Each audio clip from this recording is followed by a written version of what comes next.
Hey everyone, Kyle Mike here from MLive.com, joined by Justin Rogers. Lions coming off that monster win on opening night, Justin, but it really doesn't feel like it around Allen Park this week.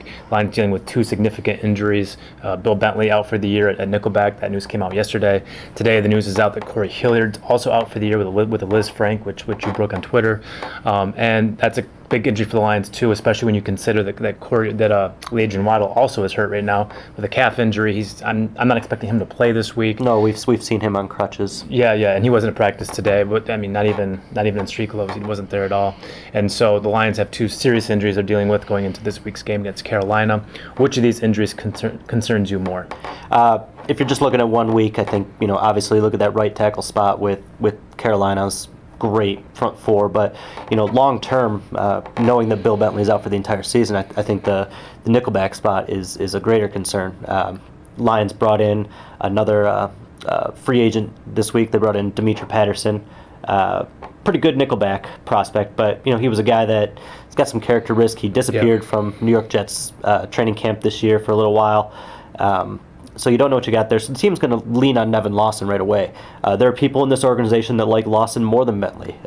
But he's a rookie. He's going to struggle. You've got a ton of great passing offenses, particularly in the NFC North, throughout the Lions schedule. And I think that's a real area of concern. I think they're going to need to add a cornerback, obviously, but not just that, somebody that's a veteran that's played that nickelback spot. I mean, the Lions were already at 5 cornerbacks coming into the season. They were already shorthanded after losing Chris Houston in the offseason. Didn't get a corner in any of the first 3 rounds of the draft. Didn't sign a corner of note. The only guy they got was Cassius Vaughn, and he's not a nickel. So I think they were already thin on depth at the position. They didn't play particularly well last year, and now you lose one of the guys you were counting on. The guy behind him, Nevin Lawson's a rookie, a 4th rounder, a guy that, as you say, some people like a lot, especially in the organization. But at the same time, was considered a developmental guy when they picked him. They weren't really counting on him to play much this year defensively. And so I think that certainly is a concern when you play in a division that has Aaron Rodgers and Jay Cutler, all these guys we keep talking about. But when you talk about this week's game, it's got to be the right tackle. It's not even close. Carolina has one of the best front sevens in all of football. You got Greg Hardy up front and all those guys, and then you have either Garrett Reynolds, a guy off the street they signed a few hours ago, or Cornelius Lucas, who is an undrafted rookie. One of those guys is going to be your starting right tackle, and that's, I think, pretty concerning going up against a defense that's so good up front.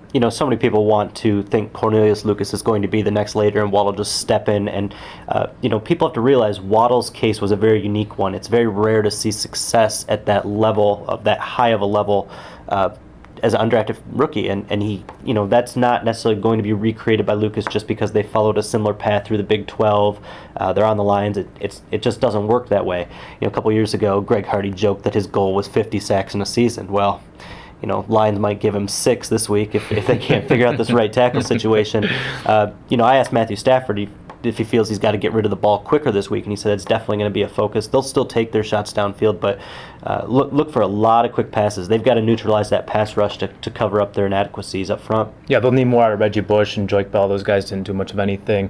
Caught a few passes, at least Reggie did, but rushing-wise, now there was a threat last week, and you don't want to draw too many negatives from a game that was so good for the Lions, but that was a drawback. I think they only had maybe 25 or 30 rushing yards going into the 4th quarter, and they need to get a rushing game going. They need to get the short passing game going to give themselves more of a threat, because they can't sit back there.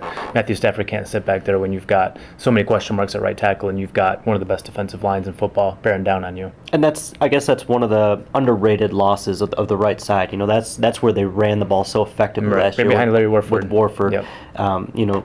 With a right tackle position being in flux, they're not going to get as much push on that right side. They're not going to be able to run to that right side.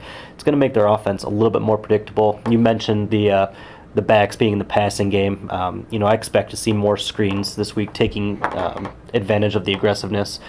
Carolina's linebackers are also fantastic, so I don't know how effective that'll be. And Detroit's screen game struggled throughout the whole preseason. I don't know if we saw much from those guys at all. Looked a little bit better in week 1 for sure, but it's something that area of improvement. But they're going to have to come up with a good game plan if they're going to want to score against Carolina consistently. That's what we got. A lot of question marks surrounding the Lions, and make sure you stay here at MLive throughout the week for all the updates. For Justin Rogers, and I'm Kyle Meinke.